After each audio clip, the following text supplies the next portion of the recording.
Itu nggak benar.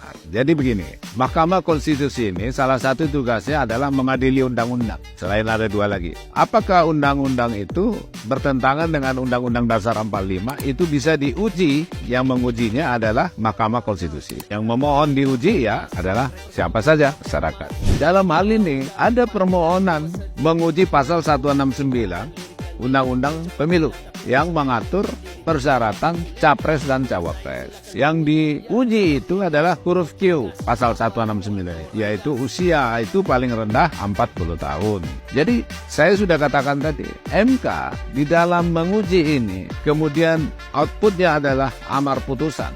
Boleh nggak menambah frasa norma?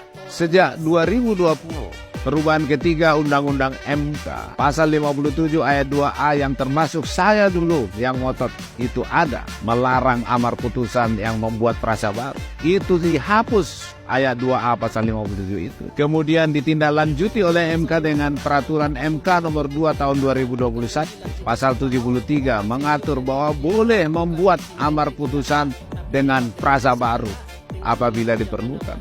Maka tidak ada yang dilanggar. Perubahan Undang-Undang MK itu siapa yang buat? Yang buat adalah DPR, tentu bersama Presiden. Lalu MK menjalankan itu dan membuat peraturan MK. Nah, ini semua adalah peraturan perundang-undangan yang berlaku.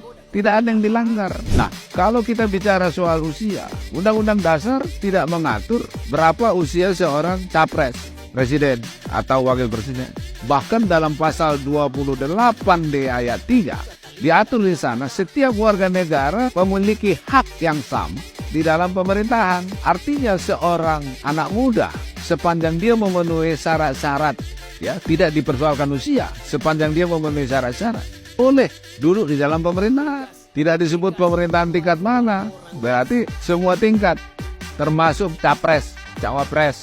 Nah, sebenarnya menurut saya ya, dengan berdasarkan pasal 28D ayat 3 itu saja, hakim-hakim MK itu bisa menyatakan huruf Q pasal 169 ini yang mengatur paling rendah 40 tahun ini dinyatakan tidak lagi berkekuatan hukum yang mengikat. Bisa. Tetapi hakim MK yang punya kewenangan tidak mengambil langkah itu. Yang diambil adalah rumusannya huruf Q tetap atau. Nah, jadi opsional atau yang pernah atau sedang menjadi kepala daerah yang dipilih oleh rakyat. Kan kira-kira gitu. Gitu?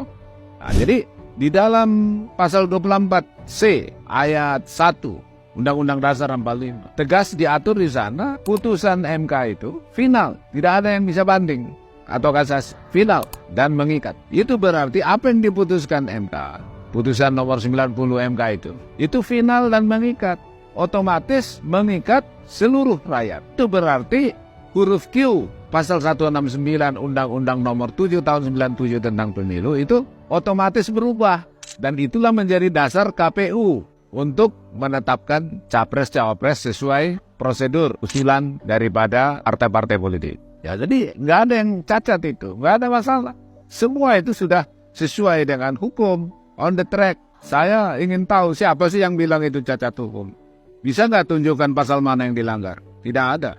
Kalau soal cacat etik, saya tadi sudah jawab, ya toh? Karena ini mengadili norma yang mengikat seluruh rakyat. Jadi tidak ada relevansinya di sini konflik interest karena ada hubungan ketua MK amannya Gibran, ya. Apalagi Gibran tidak ikut-ikutan di dalam mengusulkan ini. Kalaupun ada namanya diikuti di berkas, nah itu kan bisa-bisa saja karena dia mungkin menjadi idolanya orang itu. Ya toh? Itu kan tidak setahu Gibran. Jadi tidak ada masalah, baik secara hukum maupun secara etis. Tidak ada masalah menurut saya. Dan kita hanya berharap seorang Gibran harus bisa menunjukkan dirinya sebagai pemimpin yang dibutuhkan oleh rakyat. Dan ini membawa tentu image generasi milenial untuk bisa membuktikan bahwa kami generasi muda mampu untuk memimpin bangsa.